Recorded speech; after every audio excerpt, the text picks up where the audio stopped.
Assalamualaikum warahmatullahi wabarakatuh. Hello guys, ketemu lagi. Jadi balik lagi di video bareng Arinis. Nah, pada kali ini kita bakal bahas salah satu smartphone terbaru dari Vivo, yaitu Vivo Y20s. Iya, Vivo Y20s. Dan seperti biasa ya, kalau seri Y dari Vivo itu emang bisa dibilang nggak pernah ada launchingnya, tapi tiba-tiba dijual di pasaran. Ya mungkin emang untuk strateginya seperti itu ya, tapi yang jelas yang penting untuk after sales sendiri bisa dibilang cukup banyak peminatnya nih guys untuk yang seri Y ini. Dan video kali ini gue bakal bahas beberapa hal yang perlu kalian tahu tentang Vivo Y20s ini sebelum beli. Jadi penasaran kayak gimana? Sebelum itu like dulu videonya dan juga subscribe channel ya. Hal pertama yang bikin menarik perhatian gue itu ada pada bagian desainnya yang bisa dibilang ini simple, kekinian, dan cakep sih bagi gue. Iya, apalagi varian yang warna purist blue-nya. Birunya itu manis banget. Tapi sebenarnya ada satu varian warna lagi di mana warnanya adalah obsidian black. Back covernya berbahan polikarbonat dengan finishing AG matte design yang bisa dibilang cukup baik di kelasnya. Finishing matte seperti ini memang berhasil ya bikin desain lebih premium, dan poin plusnya saat penggunaan itu jarang ninggalin sidik jari dan nggak licin. By the way, HP ini terbilangnya cukup slim ya, ketebalan tuh hanya 8,4 mm aja, padahal baterainya itu besar banget. Namun memang finishing kanan dan kirinya itu belum nge-3D ya guys, tapi melainkan flat gitu dan terkesan lebih kaku. Lalu kalian juga bisa manfaatin juga ultra fast side fingerprint di bagian kanannya. Ini untuk nge-unlock smartphone-nya jadi lebih cepet aja. Dan letak fingerprint di sini tuh lebih asik ya bagi gue karena letaknya itu berbarengan dengan tombol power button. Jadinya ya back desainnya terkesan lebih clean dan juga modern. Yang kedua, lanjut kita ngomongin untuk bagian layarnya. Jadi layar pada Vivo Y20s ini itu lebar layarnya sebesar 6,51 inch dengan resolusinya itu XD+.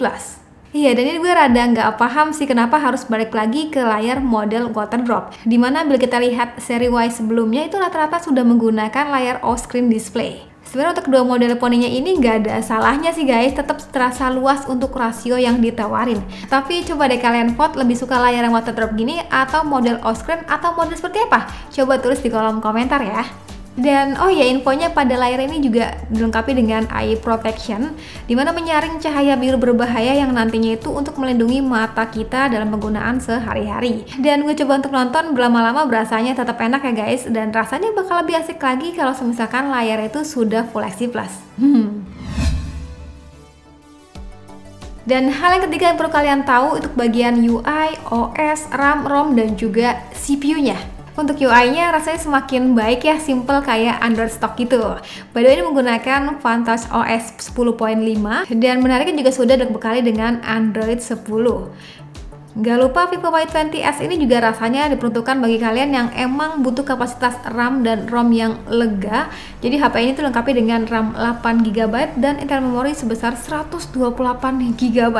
Wow. Iya, rasanya dengan begitu bisa dibilang Vivo Y20s ini memiliki harga yang terjangkau ya untuk di kelasnya dengan RAM dan juga ROM ukuran segini. Dan tentunya bila dirasa nih internal memori 128GB masih kurang, kalian tuh bisa manfaatin micro SD eksternal karena HP ini dilengkapi dengan triple slot. Iya, jadi kalian bisa aktifin 2 SIM plus tambahan micro SD. Oh ya, mungkin sedikit mengingatkan kalau untuk RAM itu sebenarnya bukan jadi patokan ya buat kekencangan ataupun performa daripada sebuah smartphone, tapi melainkan itu dipengaruhi dari otak ataupun CPU-nya. Catat. Iya, karena emang realita yang gue sering temuin nih guys, kadang orang dari smartphone itu nanyanya RAM-nya berapa, dia nggak nanya CPU-nya itu apa. Nah, kalau untuk Vivo Y20s ini ditanggai dengan CPU Snapdragon 460 dengan Qualcomm Adreno 610 GPU yang biasa ada di Snapdragon 665. Iya, emang bukan CPU tergahar ya guys untuk di kelasnya. Dan kalau kita tengok untuk sekarang tuh yang dihasilkan sendiri itu 157 ribuan. Sudah cukup untuk penggunaan casual terasa lancar. Jadi dalam penggunaannya itu biasanya gue pakai untuk main sosial media, browsing, ataupun sekali belanja online itu berasanya lancar ya guys. Dan sebagai gambaran sesekali tuh gue cobain main CODM ya, dan dapat defaultnya itu di medium. Dan yang keempat, kita ngomong untuk bagian kameranya. Ini desain kameranya bisa dibilang cukup manis ya guys, simple dengan list warna silvernya. Dan model desain kameranya pun bisa dibilang cukup kekinian di tahun 2020. Kameranya dilengkapi dengan AI triple macro kamera dengan konfigurasi itu sebagai berikut. Iya, kalau kita ngelihat tagline sendiri rasanya lensa makro yang cukup diunggulkan ya guys pada Vivo Y20s ini. Sebagai informasi, lensa makro itu kebutuhannya untuk memfoto benda-benda kecil dengan jarak yang dekat. Tapi sayangnya rasanya cukup nanggung ya guys dengan resolusinya yang hanya 2 megapiksel untuk bagian makronya. Dan di sini gue mikirnya kayaknya bakal lebih asik kalau misalkan ada lensa ultrawide ya. Karena emang kalau gue pribadi sih lebih prefer adanya lensa ultrawide dibandingin lensa makro. Dan sebenarnya itu selera sih, balik lagi ke kita masing-masing. Kalau kalian sendiri sukanya lensa apa? Ultrawide apa makro? Coba tulis di kolom komentar ya. Sedangkan untuk mode kamera sendiri dari mulai mode panorama, portrait, video, dan juga mode more dari mulai live photo, slow motion di 720 pixel, dan juga timelapse hingga mode pro.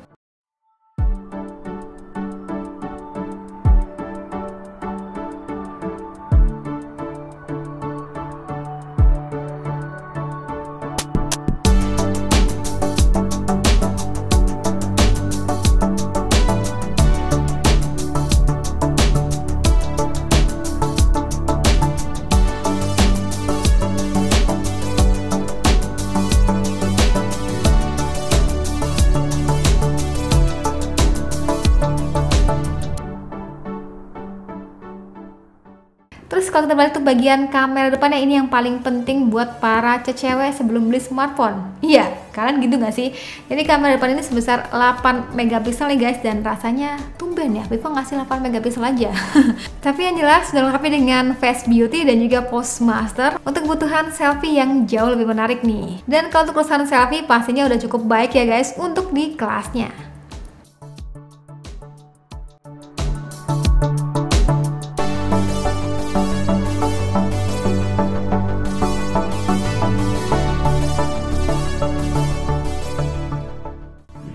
Nah, kalau ini contoh untuk perekaman kamera belakangnya.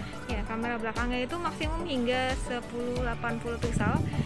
Dan teman-teman bisa langsung lihat aja untuk hasil videonya bakal kayak gimana, kestabilan dan juga warna-warnanya. Namun memang kalau tadi gue cek sih tidak dilengkapi dengan stabilization ya. Tapi ya wes, kita pun sebenarnya bisa zoom gitu guys. Tuh. Oke, so ya, segitu aja untuk tes daripada kamera belakangnya Vivo Y20s. Dan so, jadi dia untuk perekaman kamera depan Vivo Y20s. Dan ternyata kemarin gue lupa ngerekam gitu guys. Jadi ini dia untuk footage tambahannya. Kalau kita perhatiin di sini, gue agak salah fokus sama cahaya yang dihasilin. Jadi kayak kurang konsisten gitu. Oke, jadi untuk hasil videonya bakal seperti ini, maksimum di 1080 pixel 30 fps ya. Coba tulis kolom komentar pendapat kalian tentang kamera depan daripada Vivo Y20s ini. Dan yang terakhir, yang kelima, ini kita ngomong untuk bagian baterainya. Rasanya bisa dibilang Vivo seri Y ini cukup konsisten ya. Baterainya itu tetap 5000 mAh sedari zamannya Vivo Y12. Iya, coba koreksi kalau misalkan gue salah. Iya, selain RAM yang lega, baterainya pun juga lega nih guys, yaitu 5000 mAh yang juga sudah mendukung 18 watt fast charge. Iya, dengan kapasitas baterai sebesar 5000 mAh ini rasanya cocok banget ya untuk temenin aktivitas kalian selama di rumah aja. Dari mulai meeting online, belajar online, streaming YouTube, ataupun nonton drama Korea yang tak kunjung usai gitu ya.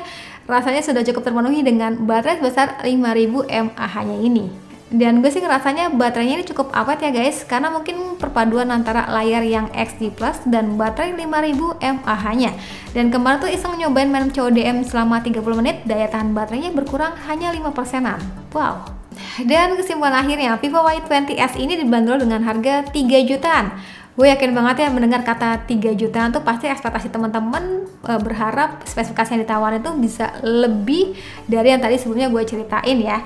Tapi bagi teman-teman yang mau nyari smartphone dengan layar yang lega 6,51 inch, baterainya cukup jumbo 5000 mAh, RAM-nya gede banget 8GB dan memori 128GB, dan untuk penggunaan casual aja, dan punya satu lagi desainnya manis banget nih warnanya.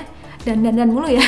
Ya mungkin Vivo Y20s ini bisa banget jadi alternatif buat teman-teman yang nyari smartphone di harga 3 jutaan.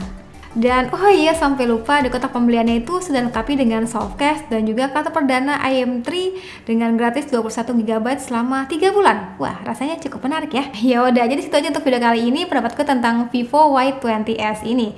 Kalau misalnya kalian punya pendapat lain atau punya komentar lain tentang Vivo Y20s ini, coba tulis di kolom komentar ya. Ya udah, sekedar gue terima kasih nonton sampai video. Jangan lupa like videonya, jangan lupa juga subscribe juga channel, dan sampai ketemu lagi di video selanjutnya. Sekian dari gue lagi, dan saatnya bilang see you, bye bye.